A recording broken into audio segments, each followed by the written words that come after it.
E agora falará pela Confederação das Santas Casas de Misericórdia, Hospitais e Entidades Filantrópicas, CMB, o Dr. Júlio Dornelles de Matos, presidente da Federação das Santas Casas de Misericórdia, Hospitais e Entidades Filantrópicas do Rio Grande do Sul e membro do Conselho de Administração da CMB.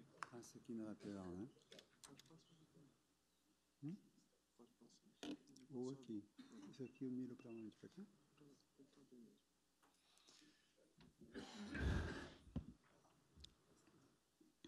Ministro Dias Toffoli, Procurador Humberto, Ministro Arthur Chioro, colegas expositores, senhoras e senhores.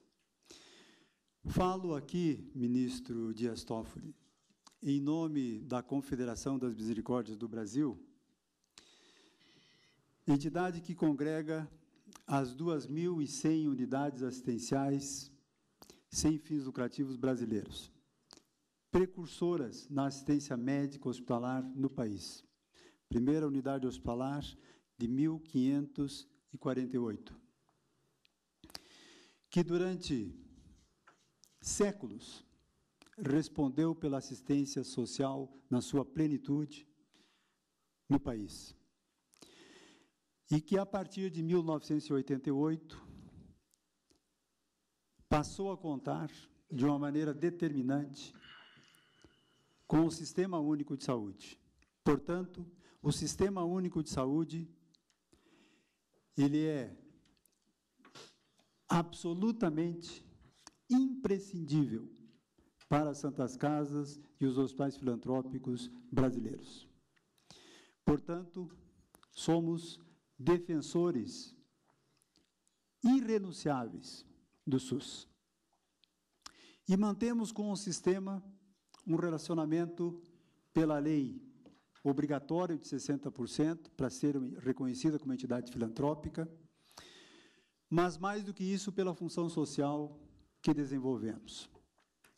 Dos nossos 170 mil leitos de todo o país, 126 mil estão conveniados, contratados com o Sistema Único de Saúde. Portanto, mais de 70% da nossa capacidade assistencial vinculada ao Sistema Único de Saúde. Nos relacionamos com 140 mil profissionais médicos, que hoje são médicos credenciados pelas nossas instituições para atender o sistema público e o sistema privado, já que foi abolido a maneira do relacionamento médico diretamente com o sistema, através de um código denominado Código 7, que era o médico credenciado diretamente pelo sistema. Isto foi abolido a partir de 2004 e os profissionais médicos todos passaram a ser inseridos nos contratos firmados com os hospitais.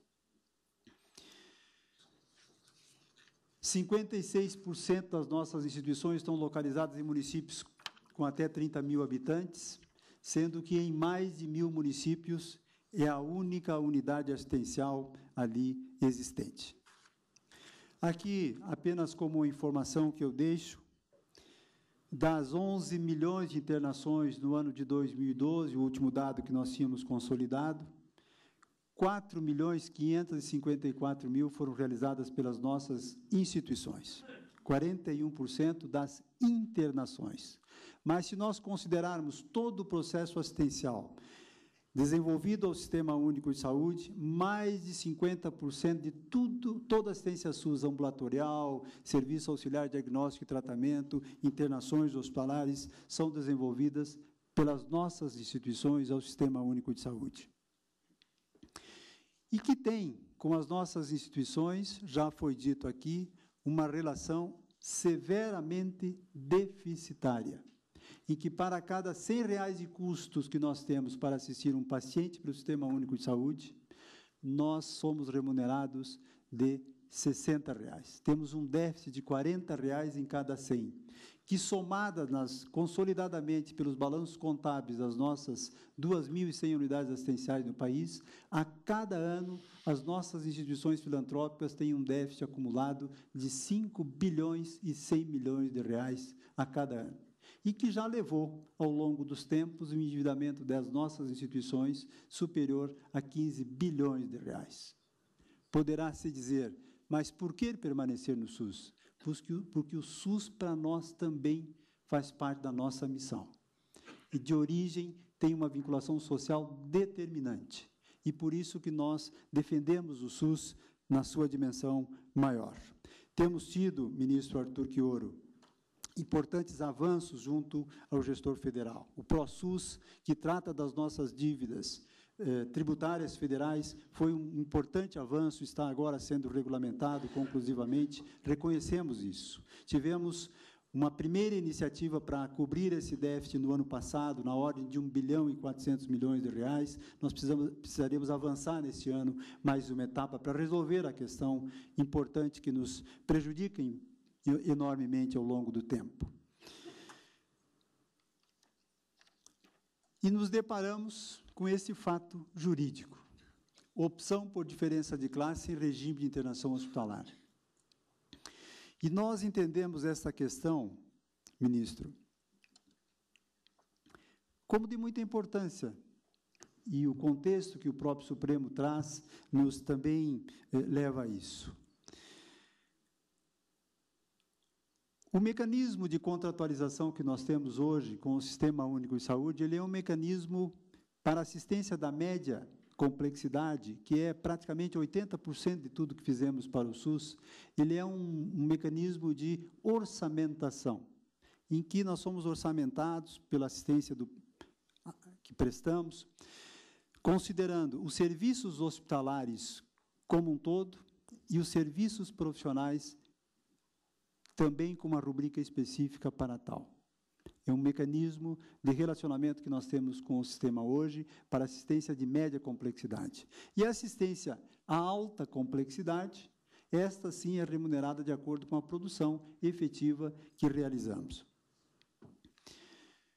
Se discute a opção por um quarto diferenciado a partir de um direito absolutamente prescrito, inegociável, de um acesso universal, integral e gratuito ao Sistema Único de Saúde, internação e enfermarias. E nós compreendemos que esse tem um contexto jurídico que merece ser apreciado em toda a sua integralidade. Porque nós estamos falando aqui de direitos, de princípios fundamentais da própria República, com relação à cidadania, à dignidade da pessoa humana, entre outros, previstos na nossa Constituição. Mas nós também falamos nos objetivos fundamentais da nossa Carta Magna, que é a garantia de uma sociedade livre, justa e solidária. Mas nós não podemos esquecer que essa sociedade livre, justa e solidária, ela tem garantias fundamentais também estabelecidas na nossa Carta Magna, que, neste momento também, na percepção da CMB, estão em jogo: a liberdade e a igualdade. Claro, não poderíamos deixar de prever também a questão da saúde, que é o nosso centro de discussão. Portanto, ministro, o que hoje nós estamos aqui discutindo é como conjugar direitos fundamentais.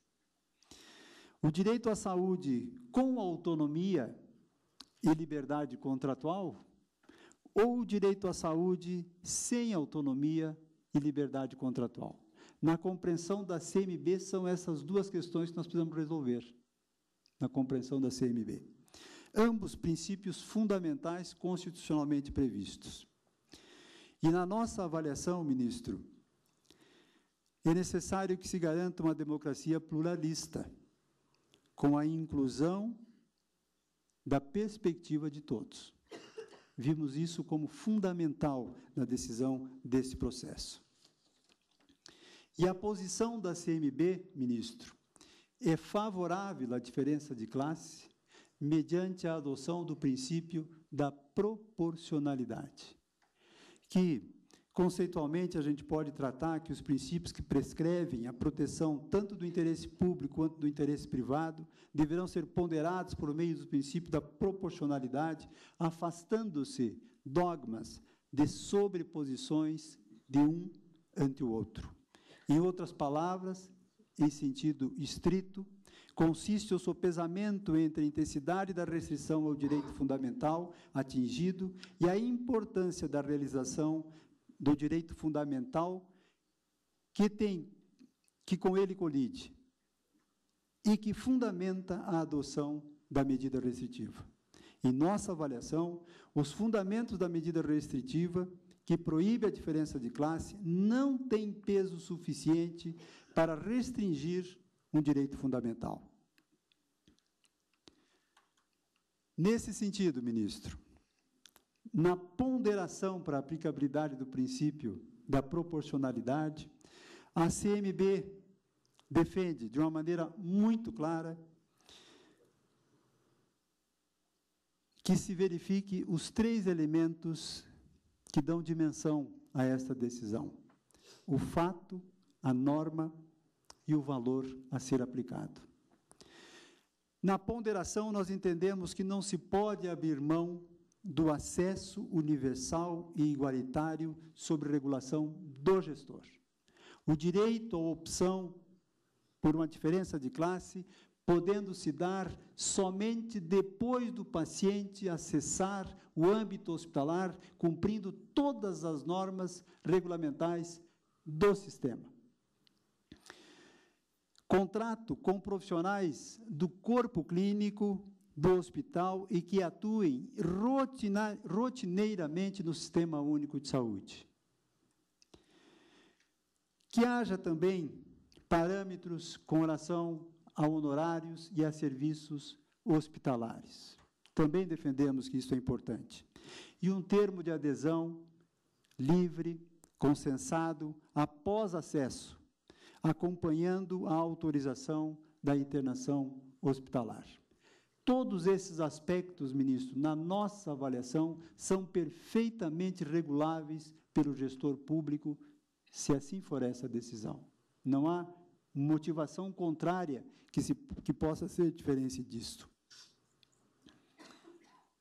A importância disso para os hospitais e médicos, ministro. É uma alternativa parcial para o subfinanciamento que todos nós convivemos. Aliás, o representante da ANS trouxe uma informação importante, ministro, hoje aqui. Para 50 milhões de brasileiros, o sistema suplementar tem como custo anual 90 bilhões de reais no processo assistencial. Para 150 milhões de brasileiros que só têm o SUS como seu sistema, nós temos 90 bilhões de reais o orçamento do Ministério da Saúde. Só por aí nós temos uma ideia do que significa a palavra subfinanciamento. É uma alternativa parcial na visão das Santas Casas para que elas possam gerir as suas dívidas bancárias, já que as tributárias nós estamos encaminhando junto ao governo federal. As dívidas bancárias, que desses 15 bilhões que citei anteriormente, em torno de 9 bilhões de reais são com bancos, sistema financeiro, como forma de manter as nossas organizações em funcionamento e à disposição da população. A melhoria na contraprestação de serviços e a possibilidade de investimentos e adequações físicas são alternativas. Verificamos também, na nossa concepção, ministro, a importância para o SUS, usuários e gestores. Novos recursos inseridos no sistema, num sistema subfinanciado. Por que renunciar a esses novos recursos? É uma forma, ministro, de fixarmos os profissionais médicos no sistema.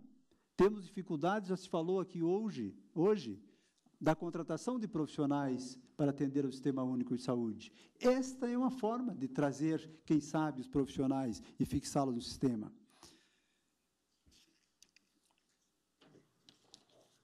A ampliação do número de leitos hospitalares. Nós, na medida em que se possa fazer essa opção por um leito privativo, não há dificuldade nenhuma de que naquela enfermaria onde esse paciente fosse internar, será disponibilizado para um outro paciente. Portanto, isso pode trazer agregação de novos leitos ao sistema. E, sem dúvida alguma, alternativa de melhorias de qualidade no processo assistencial. Ministro, concluindo, na nossa avaliação, a decisão deve ser por um caminho que conduza a uma sociedade livre, justa e solidária.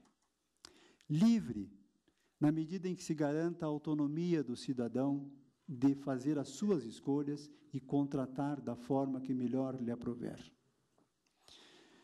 Justa, na medida em que o acesso, este sim, seja universal